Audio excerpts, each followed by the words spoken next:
A las 12 del mediodía del 20 de julio de 1944, el coronel Klaus von Stauffenberg entra en el complejo de oficinas del mariscal de campo Keitel en la Volksschanze, el cuartel general del Führer para el Frente Oriental, situado al este de Prusia. Tiene programado reunirse con Hitler para informarle sobre la disposición del Ejército Nacional.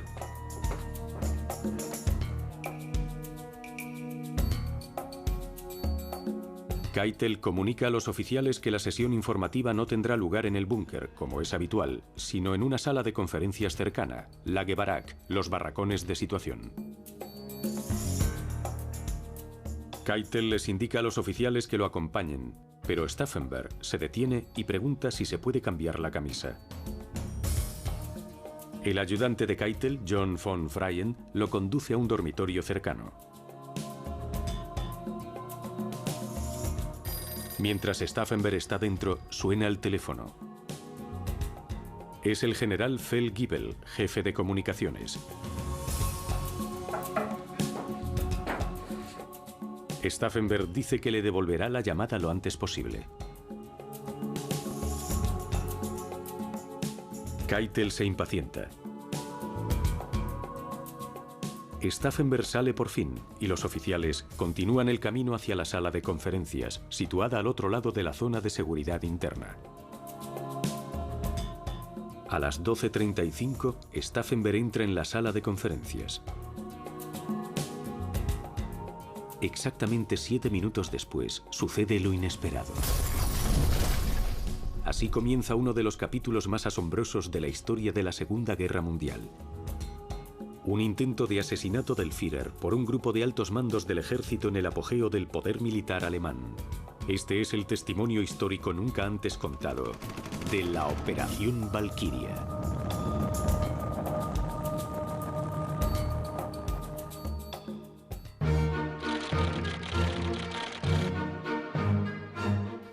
El plan Valkyria era un plan alemán oficial para utilizar en caso de que se produjese una revuelta masiva interna en Alemania. Ya fuese un levantamiento de obreros extranjeros o un bombardeo aéreo especialmente concentrado que causase estragos en los servicios locales. En 1944 Alemania contaba con 7,5 millones de trabajadores extranjeros y a los alemanes les preocupaba que pudiesen producirse disturbios civiles. El plan, cuyo lema era Valkyria, era un plan de contingencia en caso de levantamiento de los obreros extranjeros obligados a trabajar en Alemania. En casi todos los sectores había muchos de estos trabajadores. En caso de que esta revuelta se produjese, sería sofocada por el plan Valkyria. Todos los cuerpos estaban preparados para esta emergencia. El ejército de reserva, cuyas oficinas se encontraban en la calle Wendelstraße, en Berlín, formaba las tropas designadas para ejecutar la Operación Valkyria. Los círculos de la resistencia en la Wendelstraße en Berlín eran los que tenían el control de ese plan. Así que para ellos resultaba muy lógico convertir esa operación o plan en su propia estrategia.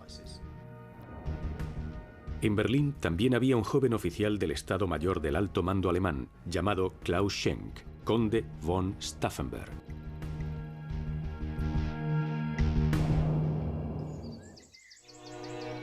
La familia von Stauffenberg era una de las más aristocráticas, antiguas y distinguidas del sur de Alemania. Tanto el padre de Klaus, Alfred, como su madre, Caroline, eran aristócratas de alto rango. Caroline ya le había dado a su marido 2 hijos, los gemelos Berthold y Alexander. En noviembre de 1907, cuando estaba embarazada de 8 meses de su siguiente hijo, decidió viajar al castillo de Stauffenberg en Gittingen. Su madre decidió visitar a su suegra. Y fue entonces cuando nacieron Klaus y su hermano Konrad. Eran gemelos, igual que sus primeros hijos. Konrad murió poco después de nacer, pero Klaus sobrevivió. Durante los 10 años siguientes, los 3 hijos de la pareja se criaron con todas las comodidades y privilegios de la nobleza alemana, en la época del Kaiser Guillermo II. La casa de Lautlingen, situada a unos 80 kilómetros al sur de Stuttgart, fue el lugar donde Klaus creció y luego vivió con su familia. En 1914 estalló el conflicto y Alemania le declaró la guerra a Francia y a Rusia. Caroline les llevaba té a los soldados que pasaban por la estación de tren local y durante el verano animó a sus hijos a que ayudasen a las mujeres del pueblo con la cosecha, ya que ahora no contaban con la ayuda de sus hombres. En su tiempo libre, Klaus leía y aprendía a tocar el violonchelo para que junto con sus hermanos pudiesen interpretar en trío sonatas de Mozart y Haydn. Un día se enteraron de que Alemania había perdido un armisticio. Klaus rompió a llorar. Por supuesto, aún era un niño cuando aquella guerra terminó con la derrota de Alemania, en lo que fue visto por mucha gente, incluida la familia de Stauffenberg, como la humillación nacional del Tratado de Versalles en 1919. Alemania estaba en un estado de sitio, mientras distintos grupos, ya fuesen comunistas o de derechas, se disputaban el poder.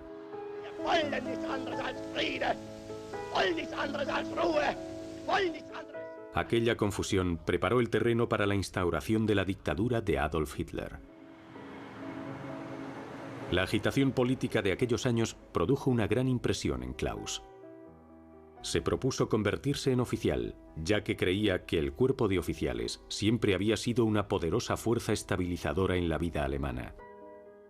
En 1926 se unió al regimiento ligado por tradición a la familia, el 17º Regimiento de Caballería en Bamberg. Klaus se había convertido en un joven alto e increíblemente apuesto, con un deslumbrante cabello negro, pómulos prominentes, mandíbula firme y ojos soñadores y románticos. Era una persona impresionante. Siempre tuvo carisma y era muy afectuoso y muy abierto con cualquier persona que pudiese conocer. Como católico devoto que era, se aseguraba de ir a misa todos los domingos. Durante un tiempo estuvo destinado en Bamberg, en el 17º Regimiento de Caballería. Y no muy lejos de Bamberg estaba la hacienda de mi abuelo. En esa época siempre me invitaban al baile de invierno del regimiento en Bamberg.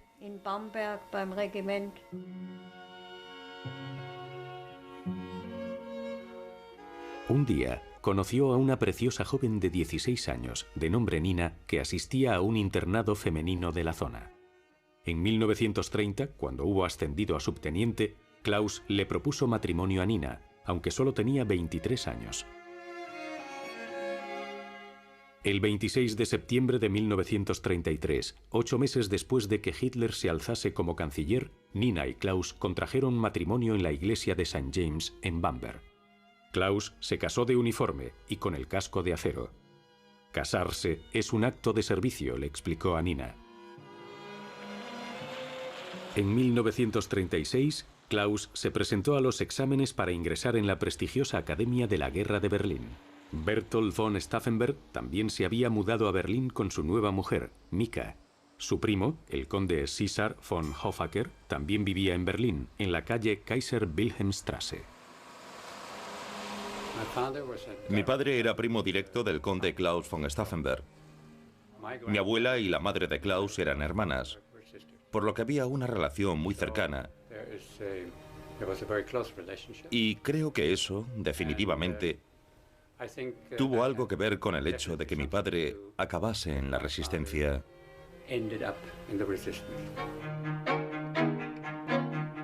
Su carrera militar progresaba rápido. En 1937 se convirtió en capitán de caballería y en 1938 fue destinado como oficial de Estado Mayor a la Primera División Ligera, que más tarde se conocería como la Sexta División Panzer.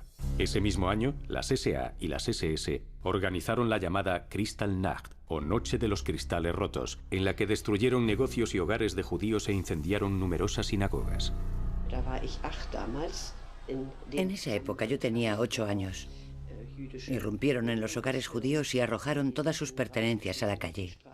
Quemaron y saquearon todo.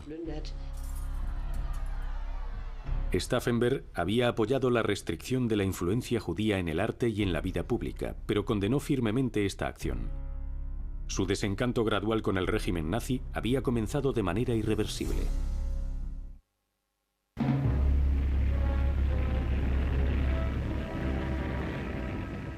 Stauffenberg servía como intendente de la primera división ligera cuando Hitler decidió invadir Polonia en septiembre de 1939.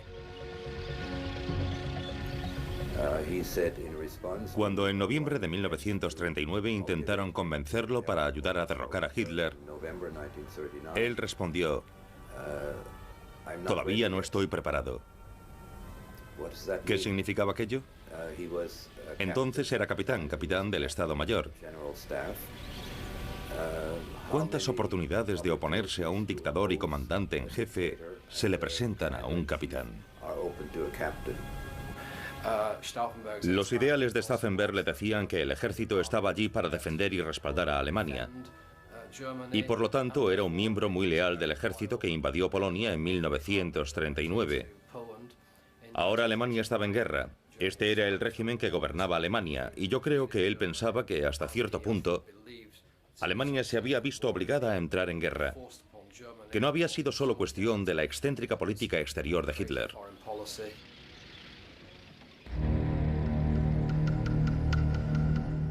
En esa época, Hitler ya estaba planeando la invasión de los Países Bajos y de Francia.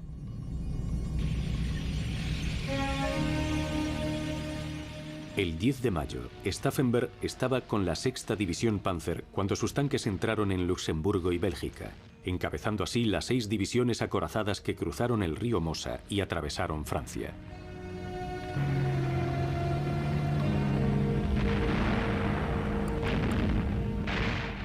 La resistencia francesa cayó más rápido de lo que el cuartel general de la división, en la retaguardia, podía controlar. Una semana más tarde, para su gran decepción, Stauffenberg fue retirado del frente y destinado a servir en el Estado Mayor del Ejército. Antes de tomar posesión de su nuevo puesto, Stauffenberg encontró tiempo para reencontrarse con su familia.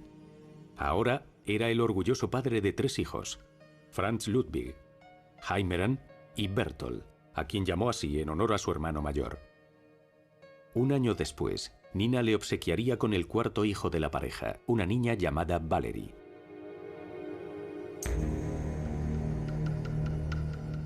Desde su posición en el Estado Mayor del Ejército, Stauffenberg fue testigo de la invasión de la Unión Soviética. Pero no fue hasta más tarde, en 1941, cuando los asesinatos sistemáticos de judíos y gitanos por parte de las SS llegaron hasta los niveles más altos de la Wehrmacht.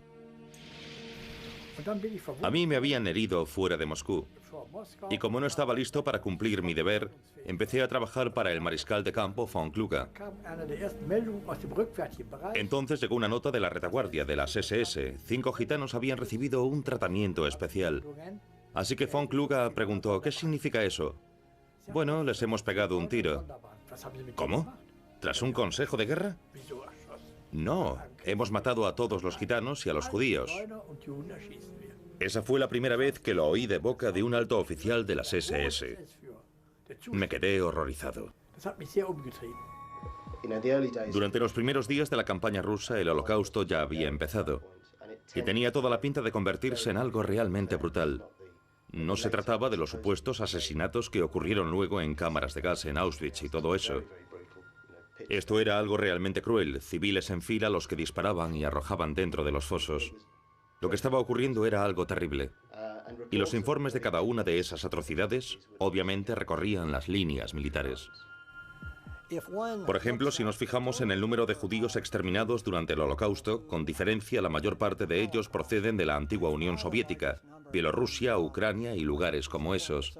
Y esas son las zonas que los alemanes ocuparon en el verano y otoño de 1941. Allí ocurrieron cosas realmente atroces. Cosas a gran escala, matanzas y cosas similares. El mayor von Karstoff sobrevoló la zona y vio una enorme tumba junto a la que le estaban disparando a gente y arrojándola dentro. 8.000 judíos fueron asesinados a tiros por las SS.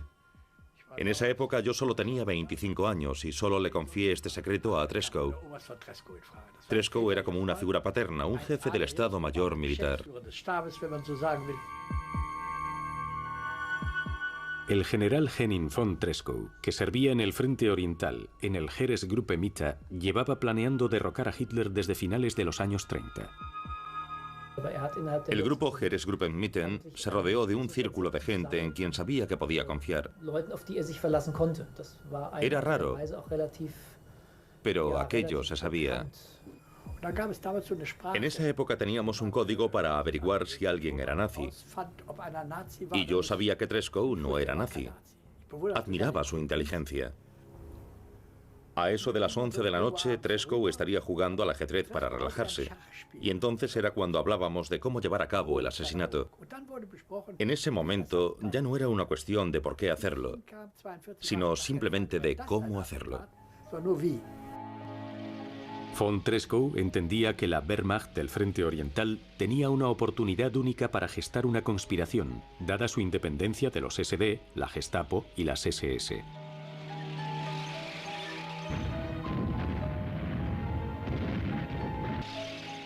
En julio de 1941, von Treschow recibió la visita de un oficial del Estado Mayor, Stauffenberg.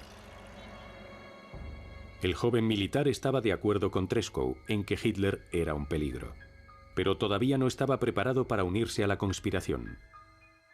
No sería hasta el verano y otoño de 1942, durante una de sus misiones de reconocimiento en Ucrania, cuando Stauffenberg se convenció de que el Frente Oriental podría mantenerse. Pero en ese mismo año, Stauffenberg recibió los primeros informes sobre los genocidios de judíos rusos por parte de las fuerzas especiales de las SS, conocidos como los Einsatztruppen. Se enteró de todo aquello. Se quedó perplejo y horrorizado de que lo estuviesen haciendo en nombre de Alemania. Y en efecto creo que en ese momento fue cuando realmente se convirtió a la causa. Al ser educado como católico, siempre hay una autoridad mayor que tu Führer. Entonces ocurrió todo aquello y pasó de ser un leal miembro del cuerpo de oficiales a convertirse en un rebelde. Puso en marcha una campaña individual para convencer a los comandantes del Frente Oriental de que intentasen enfrentarse a Hitler y arrebatarle el poder. Ese invierno de 1942, el ejército alemán se detuvo ante las puertas de Stalingrado. Aun cuando el Sexto Ejército, a las órdenes del general von Paulus, se enfrentaba a una derrota, Hitler se negó a autorizar la retirada. Mi único hermano estaba en Stalingrado. Así que mi marido siempre nos contaba las últimas señales de radio del ejército sitiado de Paulus, el cuartel general de Hitler en el este. Siempre nos lo contaba a mí y a mi madre, y era horrible. Mi hermano desapareció, nunca volvió a casa. Un ejército al completo fue sacrificado, simplemente por una cuestión de prestigio.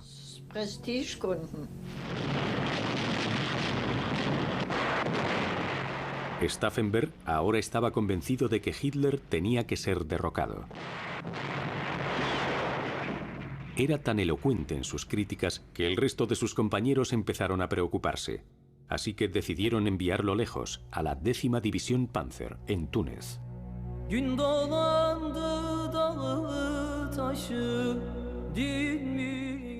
En Libia y Túnez, las victorias del afamado Afrika Korps, capitaneado por Erwin Rommel, habían sufrido un revés.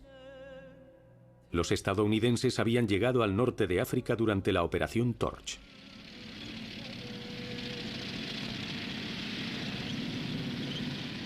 Rommel lanzó un arriesgado ataque Panzer contra las aún inexpertas tropas estadounidenses, dirigiéndose hacia el paso de Kasserine. Pero la victoria duró poco. Los alemanes iniciaron la retirada. El 7 de abril, Stauffenberg intentó conducir a su columna a través del estrecho paso de El Hafai. Pero los cazabombarderos lo alcanzaron.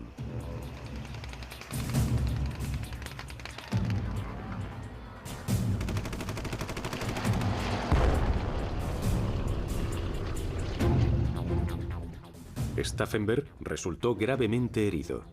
Fue trasladado a un hospital de campo en Sfax, donde perdió la mano derecha, 2 dedos de la izquierda y el ojo izquierdo.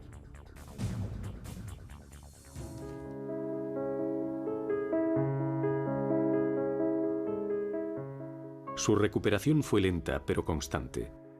El 5 de julio volvió a Lautlingen para una convalecencia de un mes. Allí se reunió con sus hijos, Heimeran, Franz Ludwig y la pequeña Valerie, así como con su sobrina Elisabeth y su sobrino Alfred. Por esa época, el puesto de jefe del Estado Mayor del Ejército en la Oficina General del Ejército en la Wendelstraße, Berlín, había quedado vacante. El general Olbrich, sabedor del empeño de Stauffenberg en derrocar a Hitler, arregló todo rápidamente para que el puesto le fuese ofrecido a Stauffenberg. Stauffenberg lo aceptó de inmediato. En agosto de 1943, Stauffenberg concertó una reunión con Henning von Treschow para hablar sobre la implementación del Plan Valkyria. Empezaron a esbozar un perfil del nuevo gobierno que asumiría el mando justo después del golpe de Estado. El general Ludwig Beck se convertiría en el jefe de Estado. Friedrich Gedler, que había estado en la resistencia durante mucho tiempo, sería el nuevo canciller alemán. Von Treschow tomaría el control de todos los servicios de seguridad alemanes, incluidas la Gestapo y los SD de Himmler. El general Hebner pasaría a dirigir el Ministerio de Guerra. Finalmente, Olbrich o el propio Stauffenberg podrían ayudarle como secretario de Estado. El único ministro del gobierno de Hitler que los conspiradores querían mantener, en caso de que aceptase, era el ministro de Armamento, Albert Speer. Bajo su mandato, la producción de armamento había aumentado, a pesar de las devastadoras campañas de bombardeo de los británicos y de los estadounidenses. Yo entrevisté a Albert Speer y él sabía que su nombre se barajaba para convertirse en ministro de guerra en el nuevo gobierno en caso de que Hitler fuese asesinado y todo aquello fuese llevado a cabo con éxito. Stauffenberg se fue convirtiendo en el alma y el espíritu del Plan Valkyria. Pero todavía quedaba por solucionar el mayor de los problemas. Ni von Treschow ni otros conspiradores, como Merz von Kirchheim, tenían acceso al Führer. Pero entonces, en junio de 1944, Stauffenberg fue nombrado jefe del Estado Mayor de nada menos que el general Fromm, el jefe del ejército alemán. Y como Hitler quería ser informado frecuentemente sobre su disposición para el combate, Stauffenberg de repente se encontró en una posición en la que él mismo vería a Hitler de manera habitual. De todos los conspiradores, ahora él era quien estaba mejor situado para convertirse en el asesino. Al mismo tiempo, el mariscal de campo Rommel, comandante del Grupo B del ejército en Francia, finalmente había aceptado colaborar en la conspiración, que en el oeste estaba encabezada por el gobernador militar de Francia, el general von Stubnagel. Por lo tanto, el éxito de Valkyria dependía en gran parte de Stubnagel y de su mano derecha, que no era otro que el primo de Stauffenberg, César von Hoffacker. Stubnagel era su jefe inmediato, y creo que al final mi padre y Stubnagel se hicieron muy buenos amigos. Otra figura clave en la conspiración fue el general von Hasse, comandante de la ciudad de Berlín. Fue uno de los comandantes del Plan Valkyria y tenía tropas. Y con esas tropas bajo su mando se suponía que tenía que arrestar a Goebbels. Y para llevar a cabo esta tarea, le ordenó a uno de sus oficiales, el mayor Rommel, que arrestase a Goebbels una vez iniciado el golpe de Estado. Donde el plan fallaba era en el hecho de que Stauffenberg no podía estar en dos sitios a la vez. Era imprescindible para organizar la operación Valkyria en Berlín, así que tenía que estar allí. Era un hombre tremendamente poderoso y dinámico, y podía coger el teléfono y hablar con cualquier parte de Alemania y convencer a todo el mundo de que actuase del modo que tenían que actuar. Pero al mismo tiempo también era el que tenía que cometer el asesinato. Así que tenía que estar a más de 480 kilómetros al este, colocando la bomba en la sala de mapas de Rastenburgo. Ya que Stauffenberg tenía que sobrevivir y volver a Berlín para orquestar el golpe, tenía que utilizar un temporizador con un alambre de retención. Probamos dinamita de toda Europa, holandesa, francesa, belga, así como otro tipo de explosivos. Y pude asegurar que los explosivos británicos eran los mejores, especialmente los alambres de retención, ya que eran silenciosos. Los otros silbaban. También dije que había que utilizar 2 bombas y dichos alambres, por si una de ellas fallaba, solo para estar seguros. El co-conspirador de Stauffenberg, el general Helmut Stief, consiguió las bombas y los alambres necesarios del teniente von Beslager. ¿Tienes explosivos británicos? Sí, mételos en el maletín y llévaselos a Steve. Entonces fue cuando me di cuenta de lo que estaba ocurriendo. Así que cogí mi maletín, un modelo muy básico de cuero, y lo llené de explosivos británicos. Eran de plástico y cuadrados. Y entonces añadí los alambres necesarios y fui a ver a Steve. El objetivo primordial del Valkyria era acabar con la cúpula alemana. Los mariscales de campo von Kluge y Rommel insistían en que no solo con Hitler. Himmler, jefe de las SS, y a Hermann Göring, jefe de la Luftwaffe, y al que Hitler había nombrado sucesor, también deberían ser eliminados. El problema era que estos 3 hombres rara vez se reunían en la misma conferencia. El 11 de julio, Stauffenberg viajó a Berghof con Steve. Estaban preparados para hacer detonar la bomba. Pero ni Himmler ni Göring estaban presentes. Steve decidió abortar la operación. 3 días más tarde, Hitler trasladó su cuartel general de Berghof a la Volkschanze.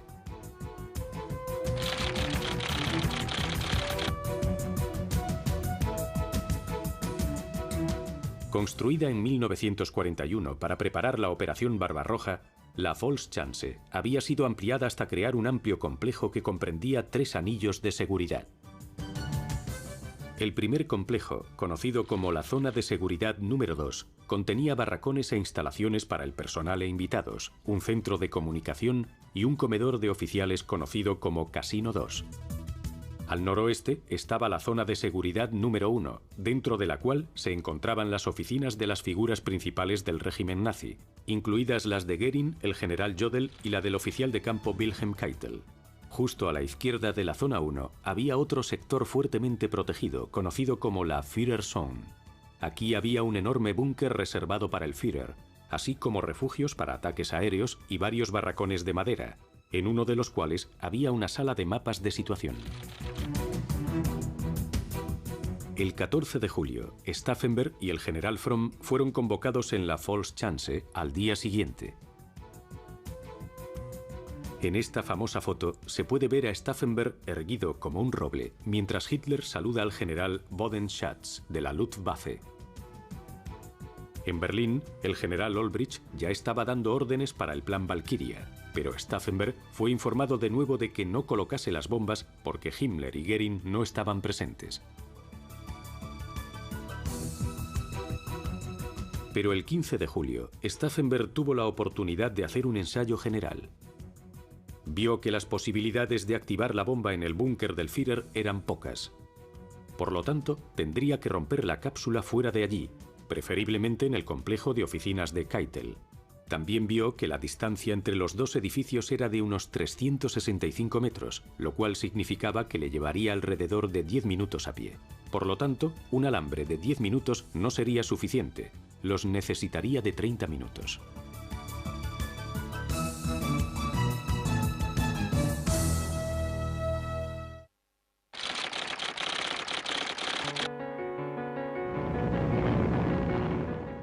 En la mañana del 20 de julio de 1944, el Heinkel 111 que transportaba a Stauffenberg y a von Haaften llega a Rastenburgo, el pequeño aeropuerto que presta servicio a la Volkschanze.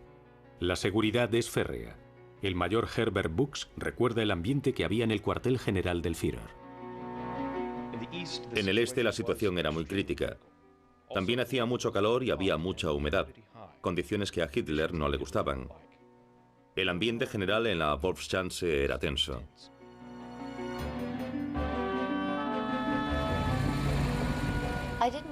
No sabía que mi marido intentaría cometer el asesinato. Me dijo que en caso de que fracasase no debería serle leal. Lo más importante era que uno de nosotros sobreviviese para cuidar de los niños.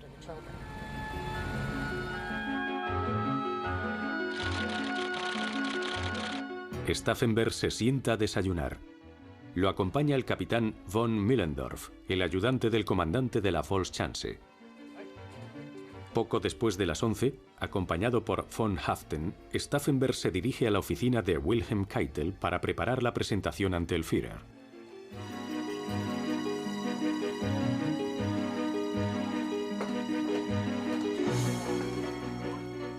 Allí, Stauffenberg recibe una noticia inquietante. La conferencia no se celebrará en el búnker, como es habitual, sino en un edificio de madera reforzado con hormigón conocido como Lagerbaracke o sala de situación. Poco después, Keitel es informado de que la conferencia diaria ha sido reprogramada para las 12:30 p.m. debido a la visita de Mussolini. Entonces decide que deberían ir a la sala de conferencias lo antes posible. La bomba ha de ser activada de inmediato. Stauffenberg pregunta dónde se puede cambiar la camisa. Von Freund conduce a los oficiales a una habitación.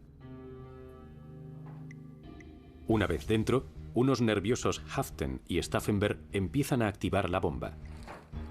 Stauffenberg utiliza una tenaza especial para romper las cápsulas del alambre británico.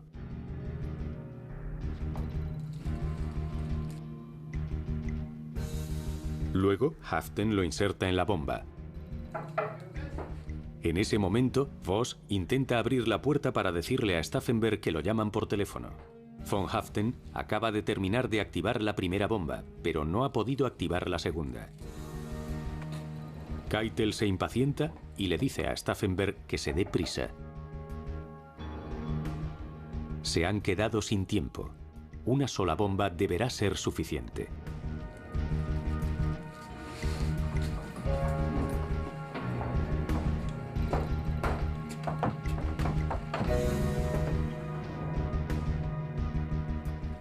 Von Freund se ofrece a llevarle el maletín a Stauffenberg, pero Stauffenberg rechaza el ofrecimiento.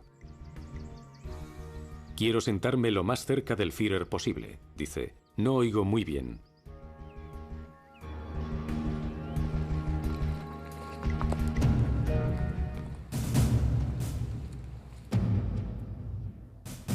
Cuando llegan a la sala de conferencias, Hitler está escuchando el informe del general Adolf Heusinger, amigo de Treschow, y el único general en la sala que está al corriente de que se está urdiendo un plan para matar a Hitler.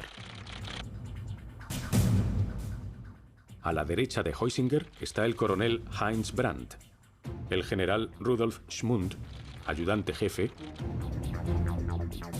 el coronel Heinrich Bormann, de la Wehrmacht, y el taquígrafo Berger, así como otros oficiales. A la izquierda de Hitler está el general Alfred Jodl, jefe de operaciones. Y su segundo, el general Barlimont. Ni Göring ni Himmler están presentes, pero Stauffenberg sabe que debe proceder con el plan. Von Freund da un paso al frente y le pide a Oberst von Brandt que se eche a un lado para que Stauffenberg pueda estar más cerca de Hitler.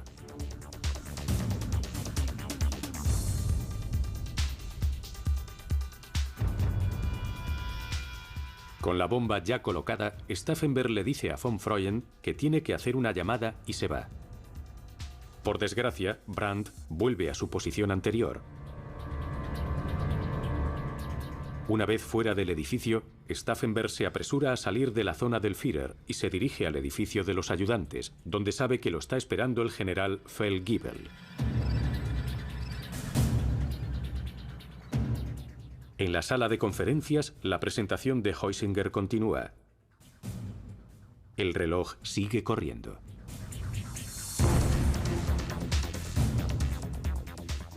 Cristales y astillas de madera salieron volando por los aires. La gran mesa en la que estaban extendidos todos los mapas de situación se vino abajo. Después de unos segundos de silencio escuché una voz que decía: ¿Dónde está el Führer?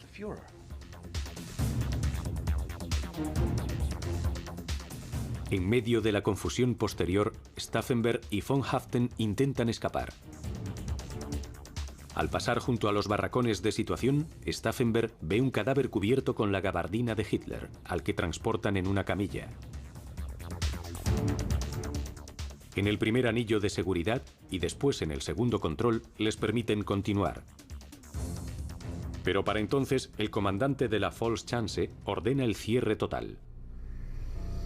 En el último control hacen parar a Stauffenberg.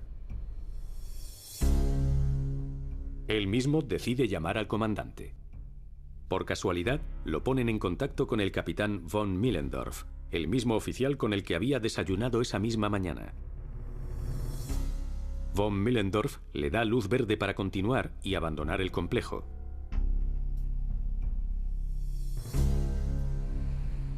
De camino al aeropuerto, von Haften abre su maletín y arroja la segunda bomba al bosque.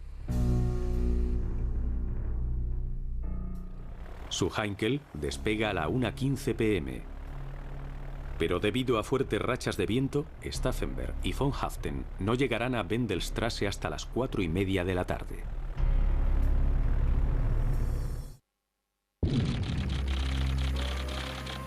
Mientras tanto, en la Volkschanze, Feldgiebel se da cuenta de que algo va mal. Se corre el rumor de que Hitler sigue vivo y que solo ha sufrido heridas leves. Aunque existe un corte de comunicaciones, a la Wendelstraße llega la noticia de que el complot puede haber fracasado. El general Olbricht decide esperar para lanzar el plan Valkyria hasta que Stauffenberg pueda informarle en persona. Cuando Stauffenberg aterriza en Berlín, ve que no se ha hecho nada. Se habían malgastado unas horas valiosísimas durante las cuales los conspiradores todavía contaban con el factor sorpresa. El general Fromm, comandante del ejército alemán, se niega en redondo a activar el plan Valkyria. Dice que acaba de hablar con Keitel y que le ha dicho que el Führer sigue vivo. Stauffenberg argumenta haber visto el cadáver de Hitler con sus propios ojos y que las noticias procedentes de la Volkschanze son un truco. Ansioso por lavarse las manos de todo el asunto, Fromm ordena el arresto de todos los conspiradores. Pero Stauffenberg se le adelanta y hace que lo arresten.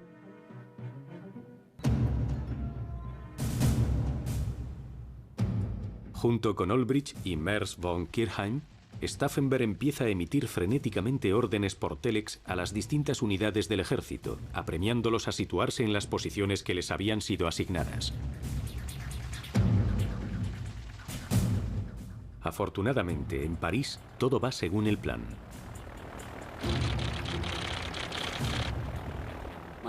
Mi padre siguió adelante y arrestó a la gente más importante de las SS y la Gestapo en París. Luego tenían un problema que solucionar, ya que el mariscal de campo Kluge, el jefe militar en Francia, estaba al corriente de la resistencia, pero todavía no había decidido por completo si se uniría a ella. Y ahí viene la famosa frase de Kluge que se cita tan a menudo: caballeros, mientras el cerdo siga vivo, no puedo. Kluge se suicidó justo 4 semanas después de aquello. Así que mi padre y Studenager volvieron a París y tuvieron que abrir las puertas de la cárcel. El traqueteo de las máquinas de escribir se detuvo en la Wendelstraße cuando Radio Berlín emitió un comunicado. Se ha producido un atentado contra la vida del Führer, pero Hitler está vivo y hablará en la radio muy pronto.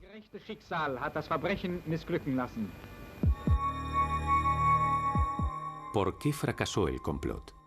No solo uno, sino una secuencia de acontecimientos habían arruinado la conspiración. El primer factor fue la decisión de von Freund de colocar a Stauffenberg a la derecha de Hitler, junto a Heusinger. Más tarde, cuando Brandt golpeó con el pie el maletín, lo movió hacia la derecha de la pata de madera, que protegió a Hitler en el momento de la explosión. Si Stauffenberg se hubiese colocado a la izquierda de Hitler, es posible que la explosión hubiese herido a Hitler de más gravedad, posiblemente de muerte. De hecho, todos los oficiales que murieron en la explosión estaban situados a la derecha del maletín bomba, sin la protección de ninguna de las patas de madera. El segundo problema fue la llamada de teléfono de Feldgiebel, agravada por la impaciencia de Keitel, que evitó que los conspiradores activasen la segunda bomba. Si Stauffenberg hubiese podido colocar ambas bombas en la sala de conferencias, las probabilidades de que Hitler resultase muerto habrían sido mucho mayores. Pero el factor más importante fue la decisión de trasladar la reunión del búnker a la sala de conferencias de madera. Si la bomba hubiese explotado en las paredes de hormigón del búnker, la explosión habría sido contenida y todos aquellos que estuviesen presentes en la sala habrían muerto.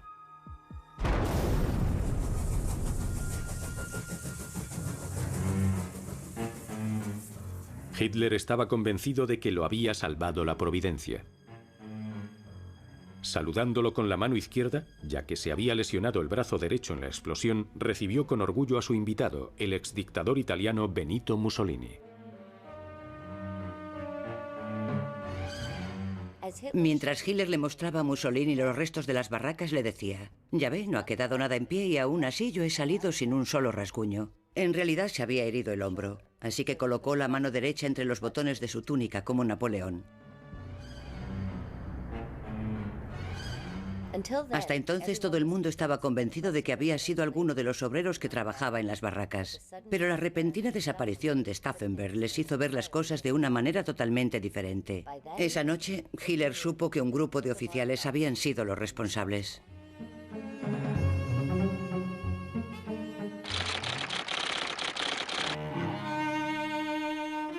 Mientras tanto, en Berlín había comenzado el acto final. El mayor Remmer, que había desafiado las órdenes de Hasse, había reunido a sus tropas alrededor de la Wendelstraße. Poco después, las fuerzas de Remmer fueron relevadas por las SS. Valkyria había fracasado. Fromm fue liberado y pronto ordenó el arresto de los conspiradores. Ansioso por encubrir su complicidad, Fromm decidió deshacerse de los conspiradores de inmediato para que ninguno de ellos pudiese implicarlo en la investigación que seguro se iba a iniciar. Stauffenberg, Haftern, Olbricht y Kirchheim fueron condenados a muerte inmediatamente. Se iniciaron los preparativos para la ejecución, que iluminarían los faros de los vehículos de las SS. Entonces los condujeron al patio de la Wendler Block. De manera simultánea, Hitler estaba dando su comunicado de radio desde la Volkschanze.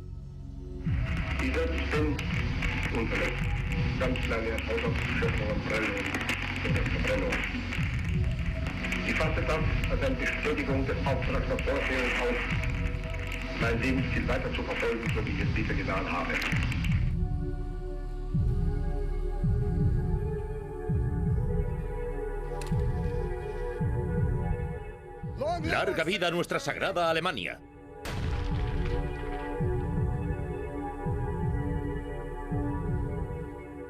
Era la 1 de la madrugada del 21 de julio de 1944.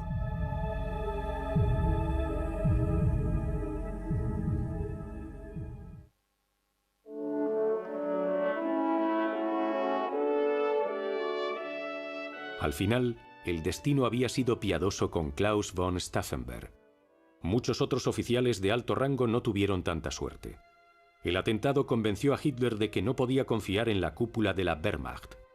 Hizo una purga en el cuerpo de oficiales y utilizó el shock del ataque para reunir en el Reichstag a todos los miembros supervivientes de la antigua oposición. Al mismo tiempo, aquellos oficiales que habían resultado heridos o muertos por la bomba eran aclamados como héroes. Hitler acudió personalmente al hospital de Rastenburgo para presentarle sus respetos a los oficiales heridos en la explosión.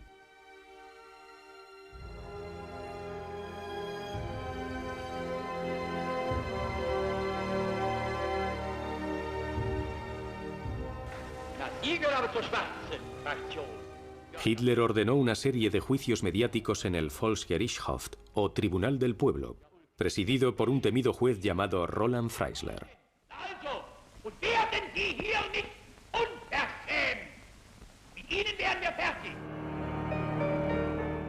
Incluso oficiales de alto rango, como el mariscal de campo von Witzleben, fueron obligados a vestirse con ropa andrajosa y nada favorecedora para despojarlos así de su antigua dignidad. Mi marido fue ejecutado ese mismo día. Le permitieron escribir una primera y última carta de despedida, y eso fue lo que hizo. Luego escribió una segunda carta porque decía que todavía le quedaban 5 minutos. Y no sé si te llegará la primera carta, decía. Por eso te escribo por última vez. Las palabras de esa carta, escritas 5 minutos antes de morir, son realmente emotivas.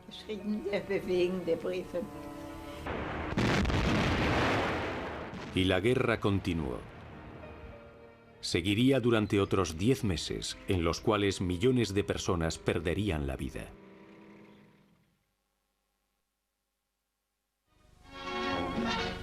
Brussels is free, liberated from German bondage for the second time in 26 years. Y apareció un hombre en motocicleta gritando: ¡Sacad las banderas! ¡Sacad las banderas! ¡Vienen los británicos! Y en la distancia se podían oír vítores. Primero, muy, muy bajito, y luego cada vez más y más alto. Y entonces supimos que éramos libres. Los restos de Klaus von Stauffenberg fueron exhumados y luego quemados por las SS. El lugar donde reposan actualmente sus cenizas se desconoce hasta el día de hoy.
En el apogeo del poder militar alemán.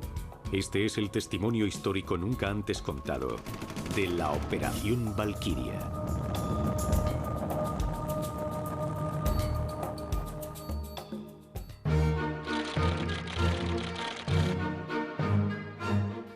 El plan Valkyria era un plan alemán oficial para utilizar en caso de que se produjese una revuelta masiva interna en Alemania. Ya fuese un levantamiento de obreros extranjeros o un bombardeo aéreo especialmente concentrado que causase estragos en los servicios locales. En 1944 Alemania contaba con 7,5 millones de trabajadores extranjeros y a los alemanes les preocupaba que pudiesen producirse disturbios civiles. El plan, cuyo lema era Valkyria, era un plan de contingencia en caso de levantamiento de los obreros extranjeros obligados a trabajar en Alemania. En casi todos los sectores había muchos de estos trabajadores. En caso de que esta revuelta se produjese, sería sofocada por el plan Valkyria. Todos los cuerpos estaban preparados para esta emergencia. El ejército de reserva, cuyas oficinas se encontraban en la calle Wendelstraße, en Berlín, formaba las tropas designadas para ejecutar la Operación Valkyria. Los círculos de la resistencia en la Wendelstraße en Berlín eran los que tenían el control de ese plan. Así que para ellos resultaba muy lógico convertir esa operación o plan en su propia estrategia. En Berlín también había un joven oficial del Estado Mayor del Alto Mando alemán, llamado Klaus Schenk, conde von Stauffenberg.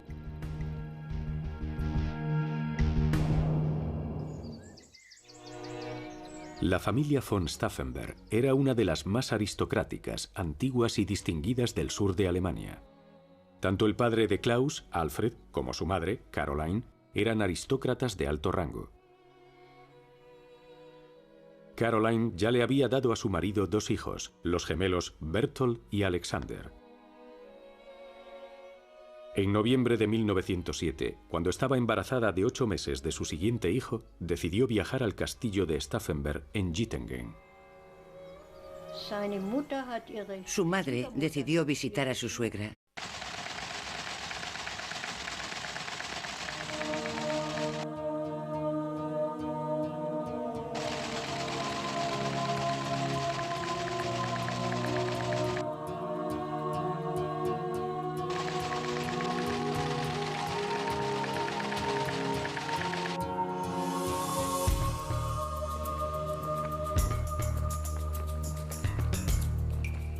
A las 12 del mediodía del 20 de julio de 1944, el coronel Klaus von Stauffenberg entra en el complejo de oficinas del mariscal de campo Keitel en la Volksschanze, el cuartel general del Führer para el Frente Oriental, situado al este de Prusia.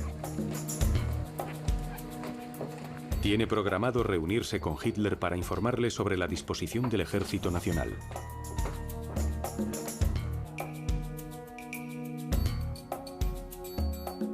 Keitel comunica a los oficiales que la sesión informativa no tendrá lugar en el búnker, como es habitual, sino en una sala de conferencias cercana, Lagerbarak, los barracones de situación. Keitel les indica a los oficiales que lo acompañen, pero Stauffenberg se detiene y pregunta si se puede cambiar la camisa.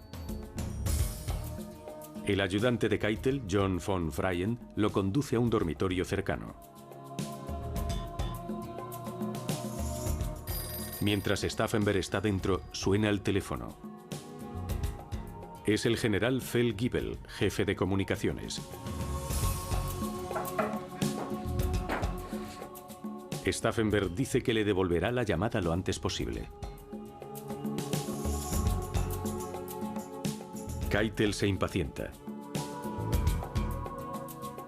Stauffenberg sale por fin y los oficiales continúan el camino hacia la sala de conferencias, situada al otro lado de la zona de seguridad interna. A las 12:35, Stauffenberg entra en la sala de conferencias. Exactamente 7 minutos después, sucede lo inesperado. Así comienza uno de los capítulos más asombrosos de la historia de la Segunda Guerra Mundial. Un intento de asesinato del Führer por un grupo de altos mandos del ejército. Definitivamente, tuvo algo que ver con el hecho de que mi padre acabase en la resistencia.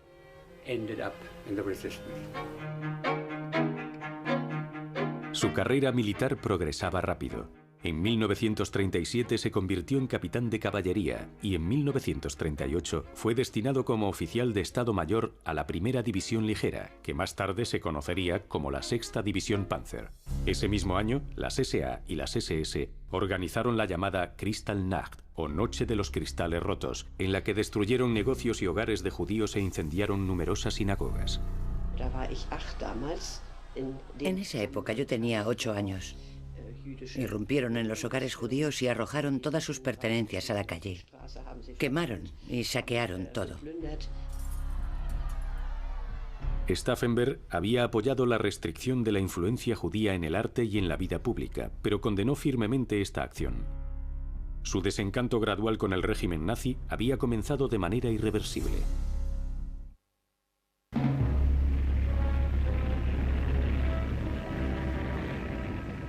Stauffenberg servía como intendente de la Primera División Ligera cuando Hitler decidió invadir Polonia en septiembre de 1939.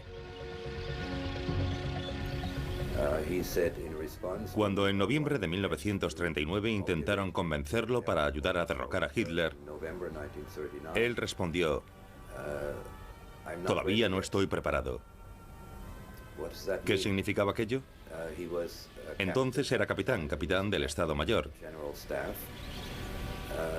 ¿Cuántas oportunidades de oponerse a un dictador y comandante en jefe se le presentan a un capitán? Los ideales de Stauffenberg le decían que el ejército estaba allí para defender y respaldar a Alemania. Y por lo tanto era un miembro muy leal del ejército que invadió Polonia en 1939. Ahora Alemania estaba en guerra. Este era el régimen que gobernaba Alemania, y yo creo que él pensaba que hasta cierto punto Alemania se había visto obligada a entrar en guerra, que no había sido solo cuestión de la excéntrica política exterior de Hitler. regimiento de caballería en Bamberg. Klaus se había convertido en un joven alto e increíblemente apuesto, con un deslumbrante cabello negro, pómulos prominentes, mandíbula firme y ojos soñadores y románticos. Era una persona impresionante.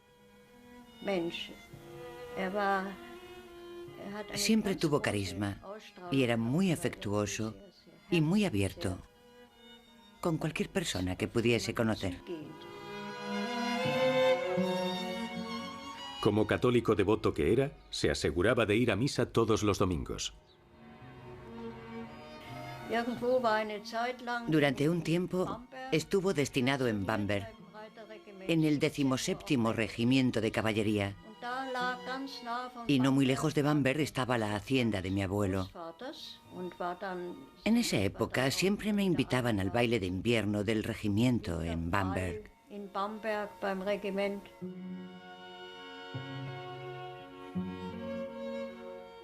Un día conoció a una preciosa joven de 16 años, de nombre Nina, que asistía a un internado femenino de la zona.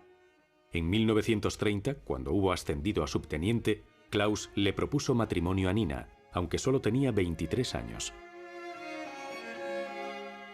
El 26 de septiembre de 1933, 8 meses después de que Hitler se alzase como canciller, Nina y Klaus contrajeron matrimonio en la iglesia de St. James en Bamberg. Klaus se casó de uniforme y con el casco de acero. Casarse es un acto de servicio, le explicó a Nina. En 1936, Klaus se presentó a los exámenes para ingresar en la prestigiosa Academia de la Guerra de Berlín. Berthold von Stauffenberg también se había mudado a Berlín con su nueva mujer, Mika. Su primo, el conde César von Hoffacker, también vivía en Berlín, en la calle Kaiser Wilhelmstrasse. Mi padre era primo directo del conde Klaus von Stauffenberg. Mi abuela y la madre de Klaus eran hermanas, por lo que había una relación muy cercana. Y creo que eso...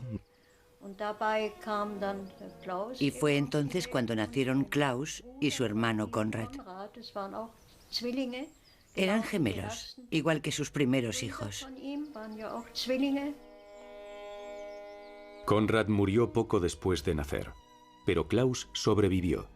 Durante los 10 años siguientes, los 3 hijos de la pareja se criaron con todas las comodidades y privilegios de la nobleza alemana, en la época del Kaiser Guillermo II. La casa de Lautlingen, situada a unos 80 kilómetros al sur de Stuttgart, fue el lugar donde Klaus creció y luego vivió con su familia. En 1914 estalló el conflicto y Alemania le declaró la guerra a Francia y a Rusia. Caroline les llevaba té a los soldados que pasaban por la estación de tren local y durante el verano animó a sus hijos a que ayudasen a las mujeres del pueblo con la cosecha, ya que ahora no contaban con la ayuda de sus hombres. En su tiempo libre, Klaus leía y aprendía a tocar el violonchelo, para que junto con sus hermanos pudiesen interpretar en trío sonatas de Mozart y Haydn. Un día se enteraron de que Alemania había perdido un armisticio. Klaus rompió a llorar. Por supuesto, aún era un niño cuando aquella guerra terminó con la derrota de Alemania, en lo que fue visto por mucha gente, incluida la familia de Stauffenberg, como la humillación nacional del Tratado de Versalles en 1919. Alemania estaba en un estado de sitio, mientras distintos grupos, ya fuesen comunistas o de derechas, se disputaban el poder.